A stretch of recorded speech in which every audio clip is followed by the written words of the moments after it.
আমার ছোট্ট জবা ফুল গাছে কতগুলা ফুল ধরছে। এ দেখেন একটা, ওই যে একটা, এই যে একটা, ওই যে একটা, আবার ফুলও ধরছে, আবার ওই যে একটা, এই ফুলটা এখন আমি ছিঁড়ে নিয়ে যাবো।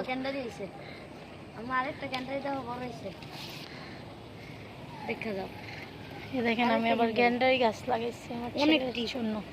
অনেকগুলো গ্যান্ডারি গাছ লাগাইছিলাম, বড় হয়ে গেছে। এই যে এটা হলো টকপাতা গাছ, অনেকে অনেক কিছু বলে। এখানে ছোট্ট একটা মরিচ গাছ আছে, মরিচ ধরছিল, নিয়ে খেয়ে ফেলেছি।